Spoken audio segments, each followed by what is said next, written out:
Hey y'all, this is AL Thick Madame. I know it does not really sound like it, or at least I can't tell at the moment, but I've been having some issues with my voice and I actually was going hoarse earlier today. Y'all, my job is doing the most again. Like I told y'all, like last year when they were doing it, they would have the air on full blast, and I've actually been working around a product that I think is interacting with my allergies in a way that's just really making me sneeze and get all this. So y'all bear with me. I'm gonna try my best not to cough or sneeze. So right now, I'm going to go ahead and pop me a good old Halls. I hope that'll help me because it helped me a little bit at work today. And I was grateful for that. So let's get right on into it. As you can see by the title of this video, I'm going to do the review on Pose. I saw last season. I loved it.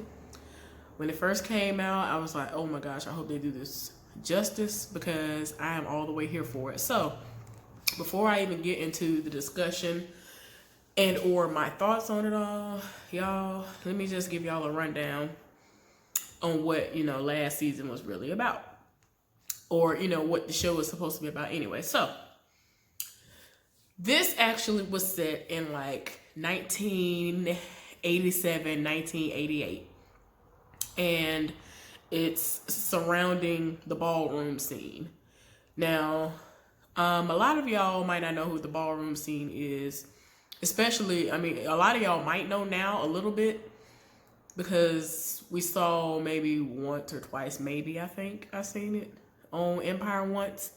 But I have been here for the ballroom scene ever since I first heard of it. I don't even know how. I know it's been like 15 or so years. But I didn't even know that was what the name of it was. But anyway, the ballroom scene is when underground, some people like to say, but it's like a nice size area that is like filled with people.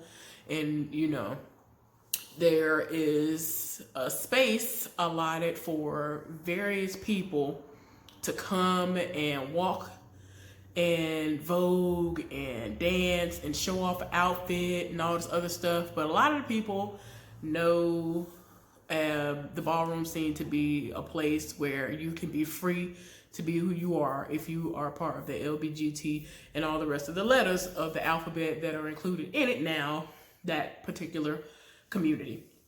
You can go there, and if you want to be a part of the ballroom scene itself, as far as actually within the entertainment part of it, you can. They have someone who is the MC, and they usually are over the top. You have to be over the top if you are going to be the MC of such a thing. The MC of this particular show, when they do the ballroom scene on Pose, he goes by the nickname of Pray Tell. Pray Tell is everything. Billy Porter is his real name. I heard of Billy Porter, I don't know how long ago, but when I heard about him, it wasn't necessarily negative or anything like that, but it just wasn't as big and as bold and as raw in your face now, like it is now. But anyway, he actually had a singing career at one point in time. He was a part of all this stuff dealing with the gay community, and he has been doing a whole lot when he has been going on these red carpets. I think he's been to the Met Gala. He was the talk of that. They have been putting him on the front pages of these various websites and news sites when they've had these galas and these balls and these red carpet events, because most of the time, not all the time, most of the time, whoever did his outfit, dressed him, he did the most, and it was everything. So anyway, let's see. Let me make sure I don't leave anything out. But the people who you normally see in the ballroom scene, they're Black, Latino, particularly that. There are other people, but usually at least back then, it was a place where if you were black or you were Latino, you could go and be there and entertain people and be entertained. People will rate you on what's going on. The person who is like pray tell in this show pose, they will either live for what you have on, be not the slightest bit phased, and you will get read for filth because of it. And I mean, I guess in between, which is still blah, because if you're not amazing, then you're trash. In all honesty, that's basically what it was. It was like, oh, I saw you, but not really. I didn't care. So people get awards, all the other stuff. They do categories and all that stuff. It was amazing.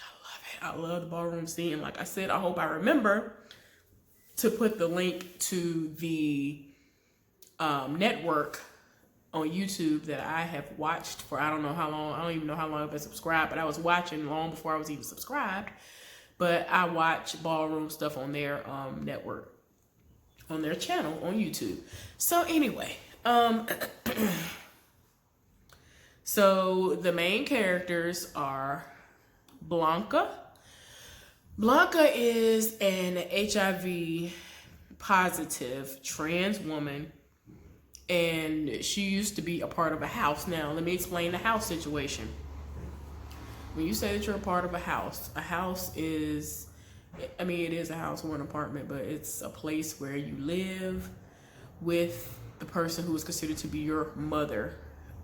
Usually the mother is another trans woman or someone who is a drag queen or whatever. But as in this show, I've seen it's been women who are transitioning or whatever, and they are the trans women, or you know, if I'm getting the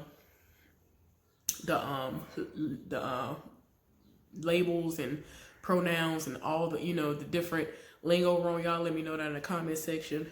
But yeah, when you're a part of a house, 9 times out of 10, if you don't have your own place to live, y'all all live together under one roof in this house or this apartment. Usually it's an apartment because this is based in New York, if I'm not mistaken.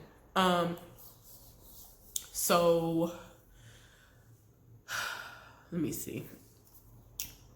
But yeah, when you're part of that house, y'all do whatever y'all do to make y'all money during the week. If you work, you go to school, do whatever you do. But on whatever days of the week, those nights, when nighttime comes, a lot of times they say the freaks come out at night.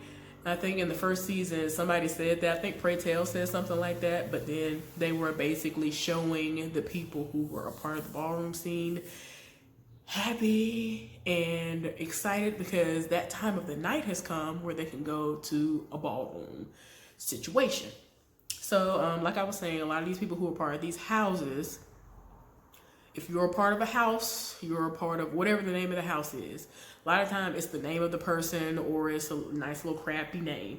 On this show, they have the House of Angelista, they have the House of Veracity, they had the House of, I think that was it because I thought that was the other woman's name. A House of Abundance, Veracity. Yeah, I think that was it. But yeah, those are the main houses on here. The other people are kind of like undertoned and you don't really care about them. But yeah, y'all. So anyway, like I was saying, here are the cast. So like I was saying, Blanca, she is someone who in the first season, she was a part of someone else's house. Well, eventually she became part of somebody else's house, and then she didn't like how the situation was going because the woman who was the mother, she was beyond over the top and talked down to you like you were trash. But her house literally always won the awards. So when she left, she told her that one day she was going to beat her and all this other stuff. So she actually did leave, and eventually her house, she built a house, she got kids, you know, they called them her children. Brought them in, whether they were homeless or misguided, brought them in, hey, gave them somewhere to live, they somewhere to stay, something to eat, you know what I'm saying, a safe place to reside, and they actually started winning contests. But anyway, yeah. But her house is the house of Evangelista. Electra is the woman who I'm referring to. That was the mother of the house that Blanca left. She, last season, if y'all remember Stabler, like y'all, every now and again I bring Stabler up. Y'all know Stabler was from Law and Order, if I'm not mistaken. Yeah, he was in it, and he lived for her, and he was a rich guy. He liked the fact that she still had her man parts, and she was not here for that because she was saving money and was about to get the surgery. He thought that was just a fleeting thought, and eventually got to a point where he realized that she was being serious, and he was completely done with her. She did not have access to his place, his money, or anything else anymore. And within like no time, he had a new person who fit the bill for him, because he likes what he likes, and he likes a woman who still has that part still attached. So yeah, because she was like, I really want to become a 100% real woman, and that's not going to allow me to do that. And he was willing to give her all kinds of money, give her furs. She did not have to worry about anything when he was around. And when she made her stance and did what she did, he was done with her. Y'all, she had to go to this place where you put in money and a curtain raises, and she strips for them and get her little pennies, nickels, dimes, dollars for little peep shows. So yeah, she really fell on hard times, and she didn't even have a place to go. She eventually came to Blanca's house. We'll get into that later. So Billy Porter, as I already told y'all, that's Pray Tell. He is the MC. He is everything. He is the MC of the balls and advisor to house members. Angel is a special young lady. She still has her member as well, but she is a working girl. She's a streetwalker. Let's just say that. But people live for her. She has the face of a model, the body of a model. Like she looks very, very nice, and people are here for that. So last season, if y'all ever watched, let me see if I can find his name, Evan Peters. His real name is Evan Peters, but he usually is in American Horror Story. I think he played one season on Freak Show, where he was the guy who had the crab hands or claws or whatever it was. Y'all, he's played so many people, I just started losing track, but he is crazy. He makes me feel like he's crazy in real life, but yeah. I love her character. Angel is amazing. She's a trans woman. She's a sex worker. She ended up joining the house of Evangelista because, you know, she kind of was one of those people who were living from pillar to post. And Blanca saw something in her and was like, I'm starting a house, you know, would you like to be a part of it? She saw her outside of a ball one night and, you know, wanted to know, you know, was she a part of a house? And if not, you know, would she join hers? So that's how they got in contact with one another, you know, being able to communicate with one another because of the ballroom scene.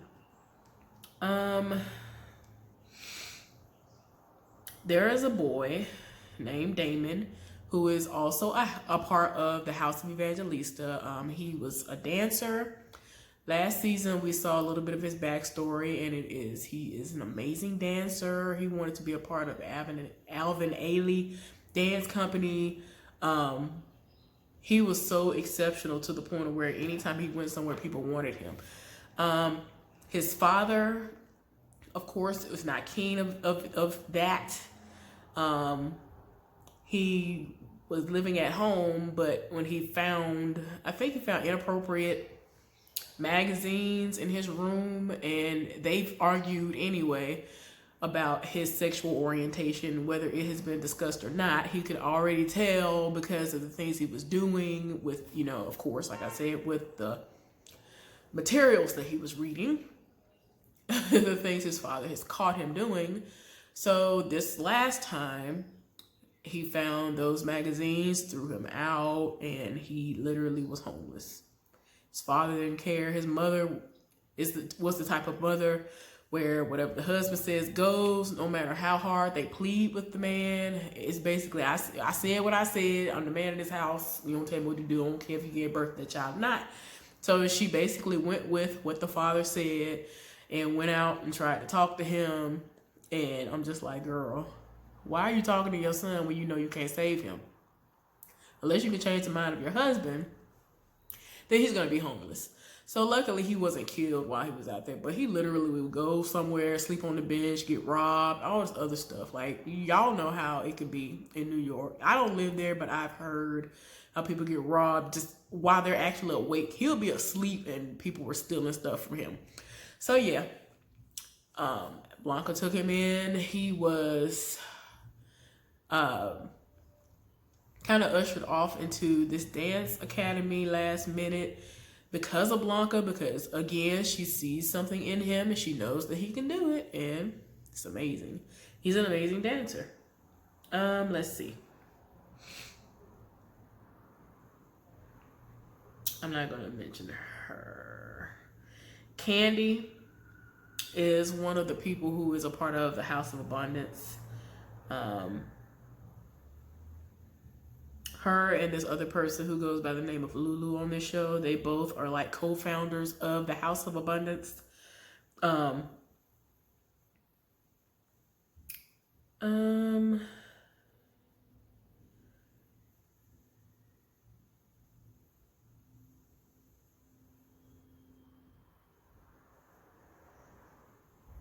Yeah. A lot of the people are recurring, but I feel like a lot of the people that they have recurring, they need to be on there a lot more often. But anyway, there is this woman. Now, y'all can look her up. Her name is Sandra Bernhard. She's playing a nurse by the name of Judy, and she works with people who have AIDS and HIV or whatever. And she was a guest one time, but now she seems to be on there now for real on this season. I think she herself is actually gay on the show. I don't remember if she's gay in real life, but I think I've seen her play a lesbian role or something before. I don't know, but she's white. She has like a black girlfriend on here. Not that it matters, but I just want to make that plain. But if you see her, if you saw her face, you would know who I'm talking about just by looking her name up. And like I said, her name is Sandra Bernhard Bernhard. But yeah, the guy I told y'all before, Evan Peters, his name on here is Stan, and he has a wife and kids, and he is the typical guy that will make you think is an upstanding family man and all the other stuff. But he had a whole wife and kids at the house, and he was searching around for people like Angel. He became infatuated with Angel, and he even bought an apartment, was paying for an apartment, a nice luxury apartment, because he actually worked at Trump Towers. So he had a great job, and he had all kinds of great benefits. And even though his wife basically was getting everything she wanted, she was at the house and started seeing changes in him, and he was not interested in his wife anymore. He was more interested in Angel, who I've already told y'all is a trans woman. And yeah, it was just a whole lot. Y'all, I'm telling you, if you have not seen this, y'all need to go back and watch the first season, because I was just so shook. He did the absolute most in reference to Angel, because you would think he was single out here. He would go strolling around looking for her. And I know at one point in time they hadn't had sex at all. He literally was so infatuated with the way she looked that he would get her off the street and take her to a hotel room and just sit there and talk to her, pay her for her time. And he was just like everybody else. He was like, there's just something special about you. I don't know what it is. And I'm just like, oh my gosh, what in the world? So it was crazy. got to a point where he basically was like, yeah, I'm your man. And he would get jealous and was like, you're not to talk to other people and do all this other stuff. And they're like, sir, you got a whole wife at the house. What are you talking about? But anyway, y'all, this was just kind of an introduction into what was going on before. Kind of a little recap of last season, so to speak. Well, I mean, if I'm gonna say that, I might as well say some of the more prominent things that happened. So, Pray Tell had a boyfriend who was dying. He had AIDS. He eventually did die. It was so sad, and yeah, it was just a lot. He himself has HIV and/or AIDS. Y'all, it's a lot. I don't think they got it from one another. I think they both had it before they met one another, but they were really in love. It was sad because the hospital that he was in, it smelled terrible. It smelled terrible, and the people weren't taken care of as they should have been. When he went to see him, the sores were just like terrible. You could tell he was in agony. And I'm just looking like, oh my gosh, like it was so bad. They would do close-ups on him. His lips were so dried out and crusty, and y'all, he was really and seriously withering away to nothing. And because even like now, nobody wants to say, hey, that was his boyfriend, or that was his next of kin, or that was his significant other. When he passed away, nobody said anything, so he went there looking for him, and like, y'all, it's just too much. Blanca eventually found out that she was HIV positive because she was going to support. What happened was everybody was going to support one another for AIDS and HIV awareness, and eventually she found out she actually had it. So when she found that out, that's when they did this thing where she had all of her kids to go and take tests.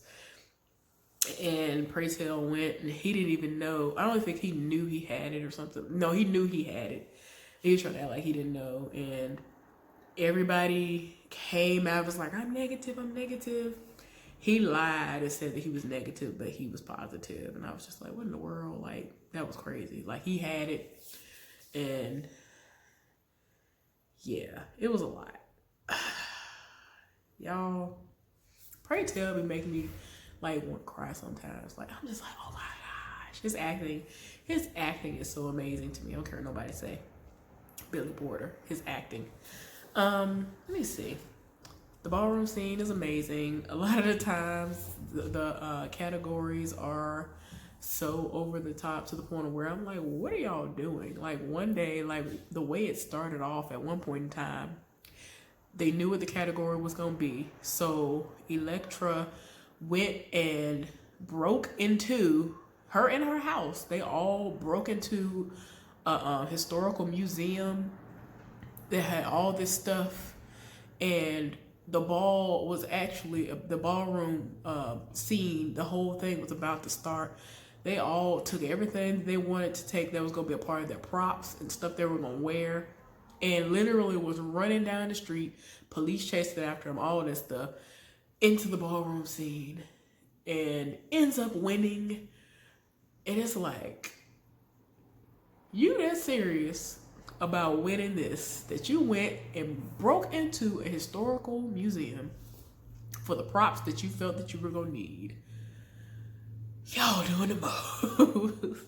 Like, they really be doing the most. And, you know, like I said before, a lot of voguing is involved, dancing, the different ways that they walk and turn, and this is just everything. The makeup has to be on point, the hair has to be on point.